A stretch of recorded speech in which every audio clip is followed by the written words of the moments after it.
You're listening to the Cyberwire Network, powered by N2K.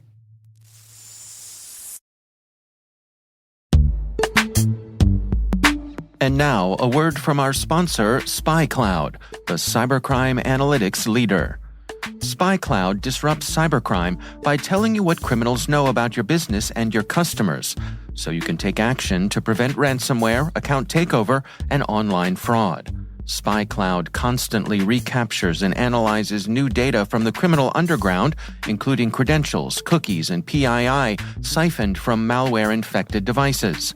With knowledge of the specific data criminals have in hand from InfoStealer malware on managed and unmanaged devices, security teams can respond with a more efficient and effective process called post-infection remediation.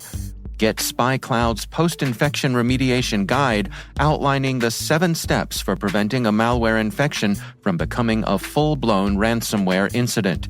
Visit spycloud.com/cyberwire. That's spycloud.com/cyberwire.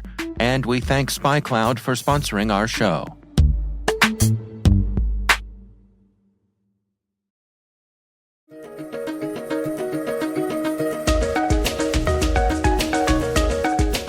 Hello, everyone, and welcome to the CyberWire's Research Saturday. I'm Dave Bittner, and this is our weekly conversation with researchers and analysts tracking down the threats and vulnerabilities, solving some of the hard problems of protecting ourselves in a rapidly evolving cyberspace. Thanks for joining us.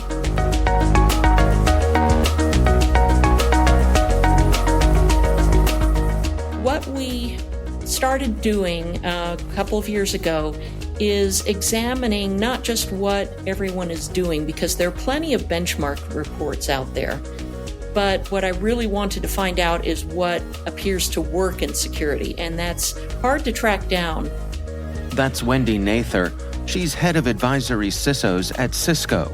The research we're discussing today is titled Cracking the Code to Security Resilience: Lessons from the latest Cisco Security Outcomes Report.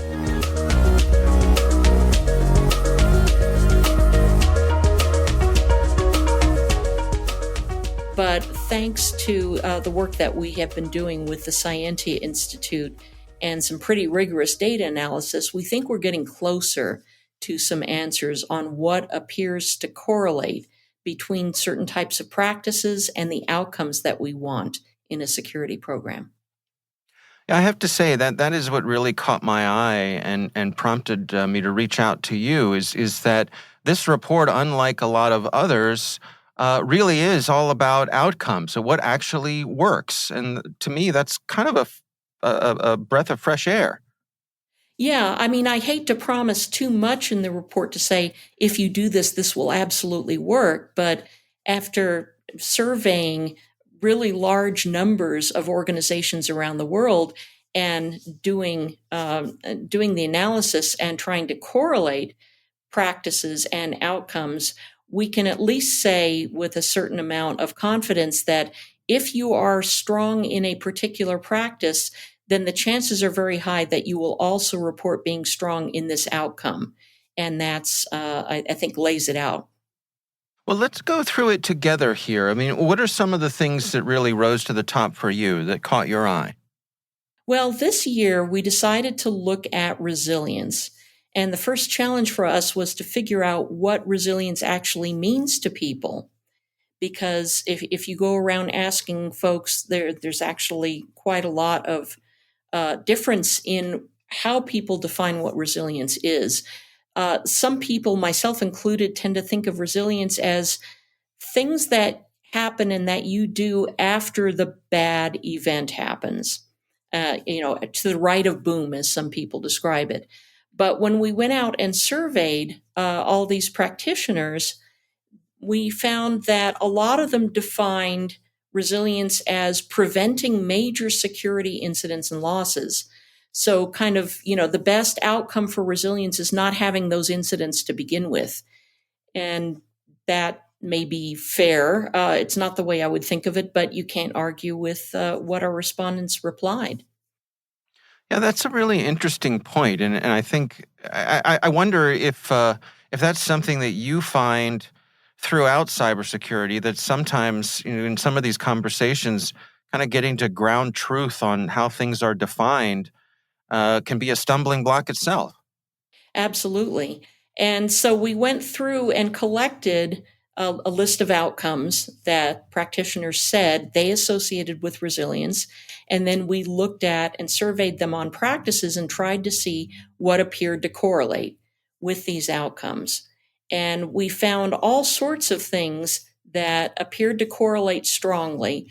But some of the most important things and the most interesting results that I found or that we found included things like the strength of having the support of management. Having executive support really had a strong effect on whether they were going to be able to, report that they had, good resilience outcomes. There's a 39% increase, for example, in your chances of reporting, strong security resilience if you have executive support. And that may sound obvious to everybody, but the interesting thing is we now have the numbers to say just how much of a difference it makes. So it may not matter as much where you report in as a CISO, as long as you do have that executive support. Well, I feel almost ironic in asking this, but what do we mean by executive support? Is that financial? Is that moral support, cheerleading, or a little of everything? Probably is a little bit of everything. We don't go into detail asking specifically what form that takes, but that's something we really should be looking at, in future research. Another one, a really, really big one, 46% is the number that we're looking at for a culture of security. And that is, if there's a 46% difference in average resilience scores between organizations with poor versus excellent security culture. And in this case, security culture doesn't just mean, the annual security awareness program tests, or videos that people have to look at. It's the culture is what you decide to emphasize and incentivize every day among all of the employees in your organization and among your partners and your customers and your stakeholders. So if you think about it that way, that culture is what everyone decides to do and the actions and the decisions that they take every day, you can see how it would have such a strong effect on resilience. Yeah, one of the things that caught my eye was talking about staffing and the number of people you have. And you all pointed out that it doesn't seem to matter how many people you have, it's that you have to have enough people to be in reserve. So when things go bad, they're in a position to respond. Exactly, exactly. Your chances of having higher resilience are about 15% higher if you have some amount of staff, either internal or external, in reserve. And from one side, that sounds kind of ridiculous. I mean, who has spare people sitting around? You usually don't. You're, maxing out. Everybody's working as hard as they can. But on the other hand, if you have an incident and your people are already stretched very thin and they're exhausted, having somebody who can step up, who's fresh, who can help make the decisions and take the actions, sometimes very quickly, that you need during an incident, really does improve your resilience.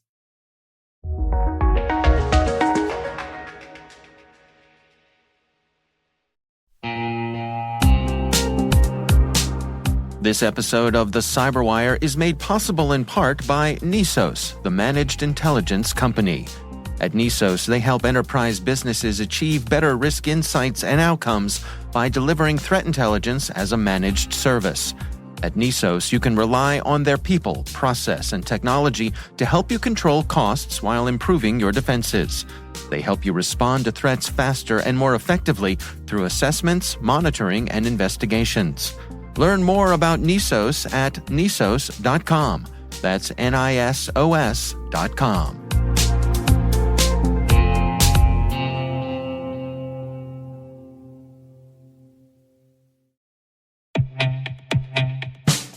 This episode is sponsored in part by CrowdSec.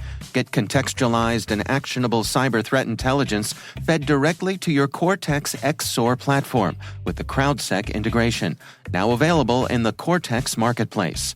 By combining CrowdSec and the power of Palo Alto Network's tools, your SOC team can avoid background noise from the internet and reduce the volume of alerts. Have more oversight and information on the attacker to make swift decisions on dismantling them. Create a more informed path to remediation and efficient processes, and much, much more. CrowdSec complements XSOAR's robust solution by including a layer of security and additional vertical context. But best of all, it gives you the data needed to free up time and resources. Visit crowdsec.net to learn more.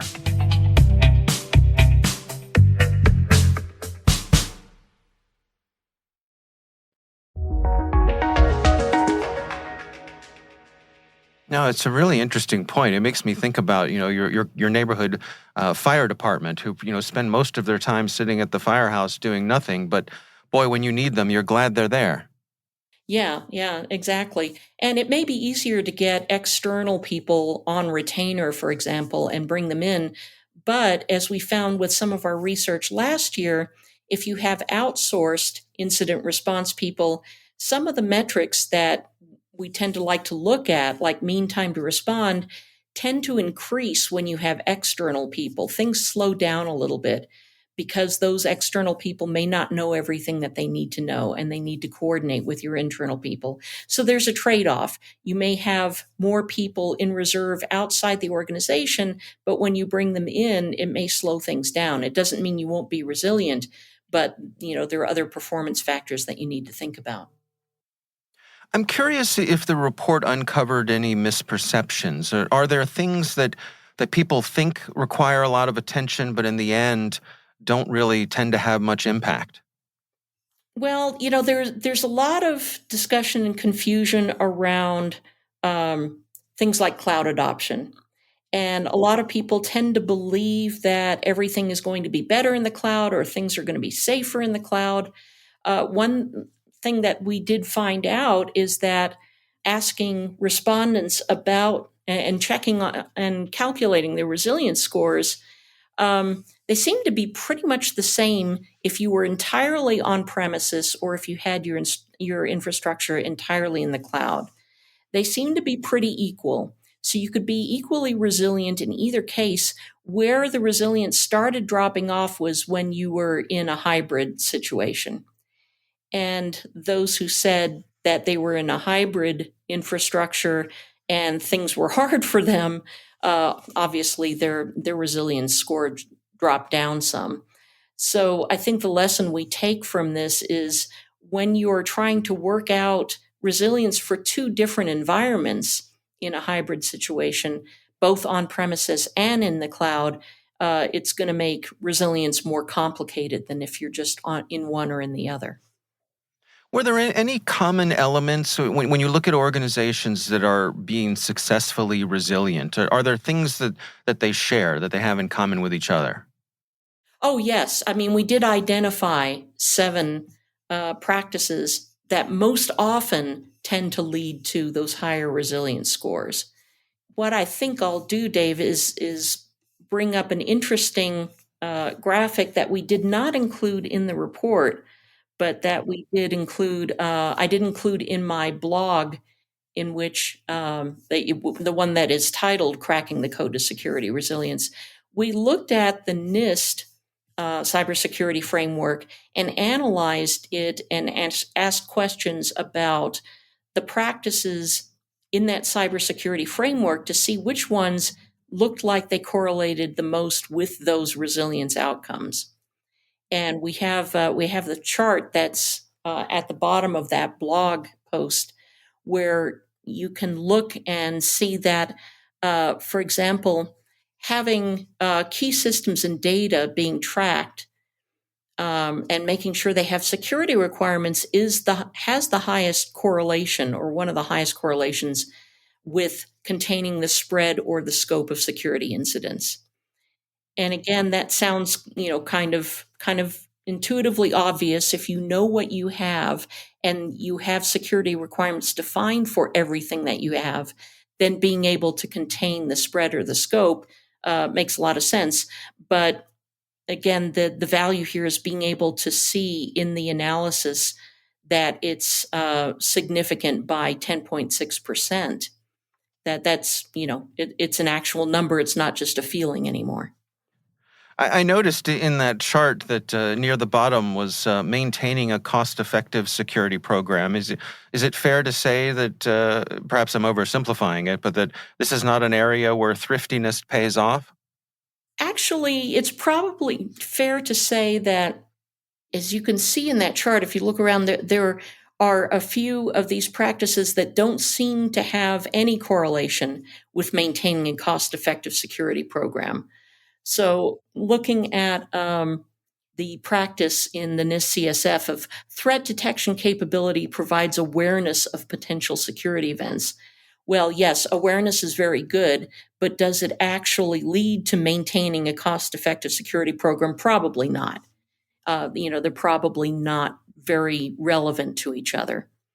The darker the squares in here, the more correlation we see. And in some cases, as I just pointed out, we don't see a correlation at all. It doesn't mean the practice is not valuable. It just means that if you're trying to correlate it with a particular outcome, you might not see a correlation. Ah, I understand. So what are your recommendations then? I mean, based on the information that you all have gathered here, what sort of things should people be putting in place? What sort of procedures and practices and cultures work out best for folks? Well, as I mentioned before, there are some things that actually don't necessarily cost any money, and that is, creating a widespread, well-implemented security culture among everybody who has access and is responsible for security outcomes in your systems, and also making sure that you have executive support. Those play a big role. On the other side, we also found that architecture can play a big role in whether you have a resilient environment. Trying to simplify your hybrid cloud environment is something that I would recommend. And of course, if you are working on any of the very trendy security frameworks and practices that we see today, like zero trust as a framework, or implementing extended detection and response capabilities, those are also going to improve your resilience. Now, it's not necessarily clear whether simply the act of implementing these more sophisticated and careful and granular approaches to security in themselves boost your resilience, or whether there's something magical in the architecture that makes you more resilient. We would have to look at it more deeply to figure that out. But we do see a certain level of correlation with those who are converging network and security into a cloud-delivered secure access services edge.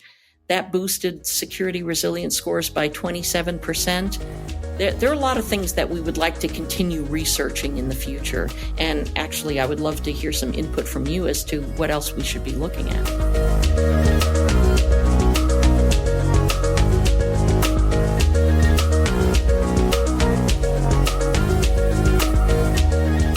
Our thanks to Wendy Nather from Cisco for joining us. The research is titled Cracking the Code to Security Resilience: Lessons from the latest Cisco Security Outcomes Report. We'll have a link in the show notes.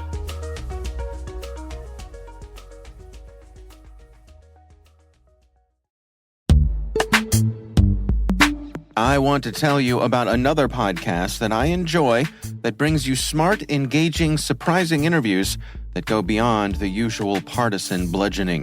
The show is called The Gist, and it's the longest-running news and commentary podcast out there. Host Mike Pesca puts forward arguments and asks great questions guided by curiosity and skepticism. He challenges you to think critically. You'll hear things you won't agree with right next to arguments that make you say, "You got that right." Plus, he's pretty funny, too. Recent episodes explored the Twitter files, which contained important revelations while at the same time being overhyped.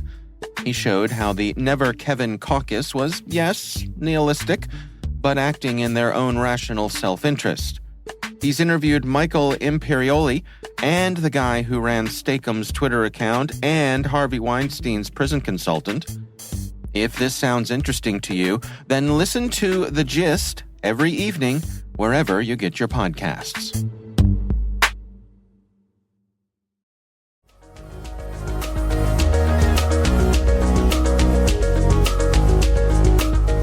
The CyberWire Research Saturday podcast is a production of N2K Networks, proudly produced in Maryland out of the startup studios of Data Tribe, where they're co-building the next generation of cybersecurity teams and technologies. This episode was produced by Liz Irvin and senior producer Jennifer Iben. Our mixer is Elliot Peltzman. Our executive editor is Peter Kilpie, and I'm Dave Bittner. Thanks for listening.